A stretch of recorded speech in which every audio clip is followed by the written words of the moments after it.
सोनापुर नामक गांव के पास एक जंगल होता था।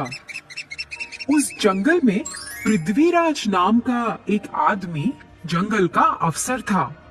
वह अपने परिवार के साथ जंगल में एक खूबसूरत बंगले में रहता था। हर रोज पृथ्वीराज अपने काम पर चला जाता।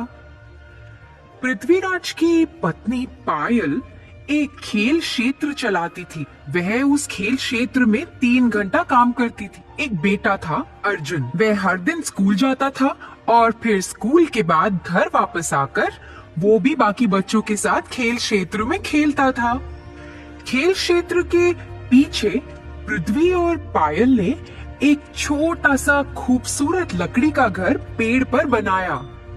वह उसे अर्जुन को उसके 9वें जन्मदिन पर उपहार के रूप में देना चाहते थे। उन्होंने उस घर में खूब सारे खिलौने रखे।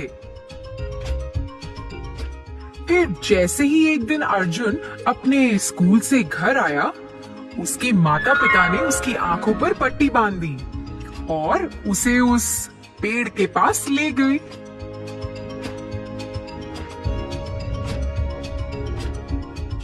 जैसे ही अर्जुन ने वह घर को देखा, वह बहुत खुश हुआ। वह अपना आधा दिन उस लकड़ी के घर में ही बिताता था।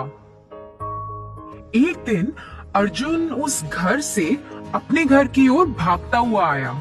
उसने एक चित्र बनाया था। भागते भागते अर्जुन का पैर फिसला और वह जमीन पर गिर गया। उसने जमीन पे सीप के आकार का एक शंख देखा। उसे उत्सुकता हुई कि ये क्या है, तो उसने मिट्टी में अपना हाथ डाला और उस सीप को निकाल दिया। जब उसने उसे खोला तो उसमें 2 चमकीले सुनहरे रंग के अंडे थे। हाँ, ये तो कितने सुंदर हैं। मैं तो इन्हें अपने लकड़ी के घर में रखूंगा। अर्जुन उन अंडों को लेकर अपने लकड़ी के घर में चला गया।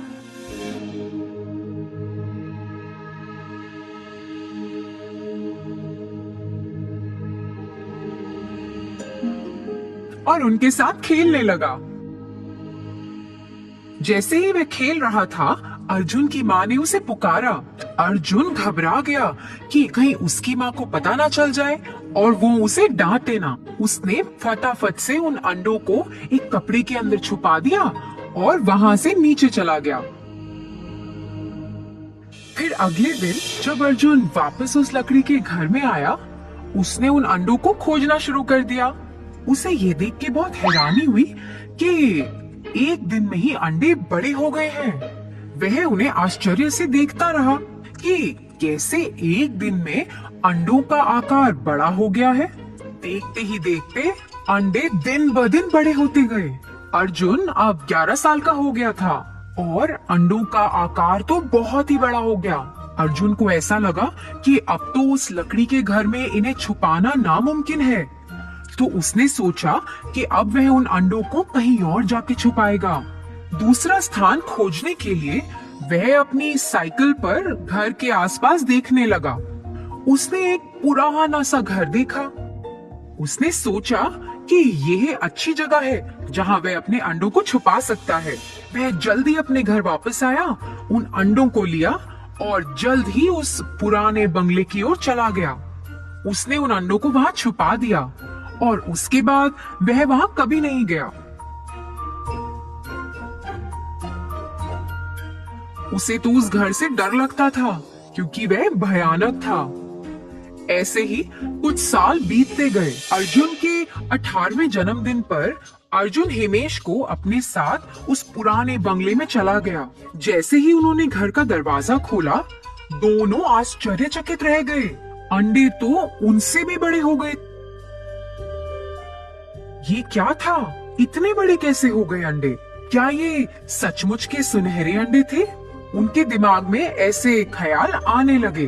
दोनों ने तय किया कि वे अंडों का राज जानेंगे। इसीलिए वह पुस्तकालय में चले गए और कुछ किताबें पढ़ने लगे जिससे उन्हें अंडों का ज्ञान हो। पढ़ते पढ़ते अर्जुन को कुछ प्राप्त हुआ। अर्जुन ने यह पढ़ के हिमेश को सुनाया कि ये सुनहरे अंडे तो बहुत खास हैं।